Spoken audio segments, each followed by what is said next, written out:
रावण को समझाने की उसकी इच्छा हुई, रावण को समझाएं कि भाई ये ऐसा नहीं करना चाहिए, तो एक लात मारी तो उल्टा गिरा और चुपचाप भाग करके अपनी कोठरी में जा बैठा और बैठता था। कोई हैसियत नहीं, कुछ हैसियत नहीं, वहीं से कुछ खाने पीने को मिल जाता होगा, उसी से अपना गुजारा करता होगा। एक आदमी का खेत होगा कहीं से, उसमें कुछ अनाज कर लेता होगा। लेकिन जब रामचंद्र जी का हो गया, भगवान जी का हो गया, तब फिर बहुत मालदार हो गया। सोने की लंका उसी के सुपुर्द हुई और इतना बड़ा साम्राज्य जो वहाँ से लेकर के पंचवटी से लेकर के लंका तक का फैला हुआ था, उस सारे साम्राज्य का बादशाह हो गया, राजा हो गया, बड़ा हो गया। नरसिंह मेहता का आपने नाम सुना है? नरसिंह मेहता को अपनी बहन के लिए पैसे की ज़रूरत थी और उसको भात देना था, पैसे की ज़रूरत थी। कहाँ से लाता बेचारा, कहीं से नहीं मिला, भगवान के यहाँ से मिला। तो इतना पैसा उसकी कोठरी में बरसता रहा, इतने आंगन में पैसा बरसा कि लोग अचंभे में रह गए, ये कहाँ से पैसा आ गया। भगवान के पास कुछ पैसे की कमी है क्या? भगवान के पास पैसे की कमी नहीं है। आपने नरसिंह मेहता का नाम सुना है ना, नरसिंह मेहता का, और आपने सुदामा का नाम सुना है ना। उसकी बीवी ने कहा था कि यहाँ घर में खाने को नहीं है, कपड़े नहीं है, कुछ नहीं है, और यहाँ हम कितनी तंगी में हैं, और तुम्हारे श्री कृष्ण भगवान मित्र होते हैं, तुम एक दिन चले जाओ ना। खाने पीने का सामान मांगने के लिए सुदामा जी गए थे, लेकिन सुदामा जी उनकी सखा, उनके मित्र, हमारे मित्र हैं और हमारे सखा हैं, पितृमात सहायक स्वामी सखा, अपनी सखा को सारा जो कुछ सामान था अपने सब सुपुर्द कर दिया। जो वहाँ उनके यहाँ सुदामापुरी में माल था वो सब वहाँ से लाद करके सुदामापुरी में भेज दिया। पोरबंदर जहाँ है ना आजकल, वहाँ था, उसी को सुदामापुरी कहते हैं। द्वारका में भगवान जी रहते थे, वहाँ का साम्राज्य बनाया था उन्होंने। तो अपने भाई को दिया, न अपने भतीजे को दिया, न किसी को नहीं दिया। जो कुछ भी पास था सब सुदामा जी को बदल दिया। आप कैसे हो गया? अरे जुड़ गए, आप सुनते नहीं क्या? जुड़ जाना एक बहुत बड़ी बात है, बड़ी हिम्मत की बात है, बड़े कलेजे की बात है। हर आदमी बड़ा स्वार्थी और बड़ा चालाक और बड़ा बेईमान है। ये चाहता है कि इनसे हमको मिलना है, वो मिल जाए और हम इनके काम नाम है। ये बिजली के तार हमारे सामने लगे हुए हैं, ये क्यों लगे हुए हैं? बत्तियाँ जलती हैं इनकी, यहाँ बत्तियाँ जलती हैं इसीलिए जलती हैं कि ये बिजली घर से आने वाले तारों के साथ में जुड़ गए।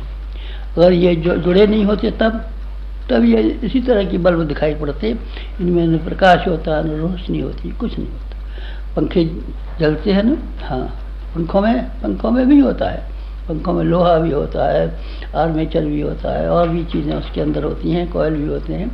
लेकिन जब बिजली से सब संबंधित होते हैं तो पंखे दौड़ने लगते हैं, हीटर, कूलर और भी दुनिया भर की मशीनें, पानी खींचने की पंप और दूसरी चीज़ आटा पीसने की चक्की। ये चक्कियों में ताकत है क्या? नहीं, बिजली नहीं आए तो तक का ताकत कहाँ से आ जाएगी? हम और आप जैसे भी हैं, बुरे हैं, भले हैं, लेकिन जब तक केवल अपने ऊपर और अपने अहंकार के ऊपर हम टिके हुए हैं तब तक हम वो चीज़ें प्राप्त नहीं कर सकते जो भगवान के पास हैं। भगवान का बेटा अपने आप को अपने पिता की संपत्ति क्यों नहीं पाएगा? बेटा तो हो ना। नहीं साहब, हम तो उनके गांव में रहते हैं और वो तो बेटा बेटा कहते थे हमको, और हमको पिताजी सब कहते थे, हमें पिताजी कहते थे। आप कहते तो थे, वास्तव में तो नहीं थे। आप जो कमाते हैं वो कमाई ला करके पिताजी के हाथ पर रखी नहीं साहब, वो जो कमाते हैं वो तो अपने जेब में रखते हैं। कहते पिताजी हैं, आप कहते पिताजी हैं तो फिर कैसी बात बनेगी? कहते पिताजी है तो उनके पैर दावा कीजिए, उनकी हारी बीमारी का ध्यान रखा कीजिए। जो कमाते हैं वो ला करके उनकी हथेली पर रखा कीजिए, उनसे ये पूछा कीजिए हमको क्या करना चाहिए। अगर आप इस तरीके से हैं तो आप बेटे हैं, नहीं तो कहते हैं बेटे। कहने से क्या हो जाता है? कहने से नहीं हो जाता। हमने भगवान तो देखे नहीं है, पर हमने मूर्ति के रूप में भगवान को पा लिया है। हम अपने गुरु को भगवान कहते हैं। भगवान जी देखें आपने? नहीं, निराकार है भगवान। हम किस तरह से देखें उनको? जो तमाम जगह फैला हुआ है, हवा की तरह फैला हुआ है, रोशनी गर्मी की तरीके से फैला हुआ है, व्यवस्था की तरीके से फैला हुआ है, लाइफ की तरीके से फैला हुआ है, प्राण की तरीके से फैला हुआ है। वो कहीं देखने में आता है क्या? ना, देखने में नहीं आता। अपने गुरु को देखा है, रामकृष्ण परमहंस को विवेकानंद ने देखा था, और ब्रजानंद को आनंद ने देखा। देखने का मानी जो आप कहते चलिए और हम करते चलेंगे। हम आप बुरा कहते हैं कि भला कहते हैं, खंडन की बात कहते हैं कि मंडन की बात कहते हैं, विदेश जाने की बात कहते हैं, हिंदुस्तान रहने की बात कहते हैं, जो कुछ भी बात करेंगे हम पूरा करेंगे। दयानंद ने भी ऐसा किया। और किन किन ने किया? चाणक्य और चंद्रगुप्त का नाम सुना है ना आपने। चाणक्य ने जो हुक्म दिया कि तुमको ये करना पड़ेगा और वहाँ लड़ने जाना पड़ेगा और सेना संगठित करनी पड़ेगी, करता रहा। पहले तो एक बार ये भी कहा था, हम तो नान के पेट से पैदा हुए हैं, हमारी हैसियत तो कुछ है नहीं, हमको तो लड़ना भी नहीं आता। उन्होंने कहा तुझको लड़ना नहीं आता तो हमको तो लड़ना आता है। शिवाजी का नाम सुनाया आपने, समर्थ गुरु रामदास का नाम सुनाया आपने। समर्थ गुरु रामदास के कहने के मुताबिक शिवाजी तैयार हो गए आज़ादी की लड़ाई लड़ने के लिए, और समर्थ गुरु रामदास की सारी शक्ति उनके हाथ में सुपुर्द हो गई। वो लेकर के चले गए,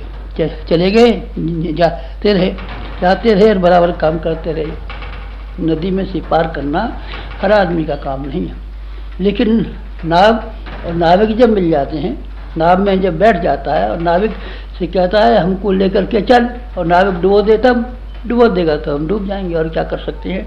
लेकिन चलेंगे आपकी नाव में। फिर नाव वाले की जिम्मेदारी हो जाती है कि न वो नाव को डूबने देता है, न बैठने वाले मुसाफिर को डूबने देता है, एक किनारे से दूसरे किनारे तक लगा लेता है। हमारी ज़िंदगी में ये हुआ, चंदन की तरीके से हुआ। और हमने भगवान को देखा नहीं है, पर अपना मिट्टी का भगवान बना लिया है, अपने गुरु को भगवान बना लिया है एकलव्य की तरीके से। पांडवों के भी गुरु थे द्रोणाचार्य, कौरवों के भी गुरु थे द्रोणाचार्य, लेकिन दोनों के गुरुओं ने वो नहीं सिखाया जो कि एकलव्य के मिट्टी के गुरु ने सिखा दिया था। हमने अपने गुरु को गुरु नहीं माना है, पंडित जी नहीं माना है, स्वामी जी नहीं माना है, बाबा जी नहीं माना है, बल्कि भगवान माना है। अब भगवान की शक्तियाँ हमारे पास बराबर आती रही।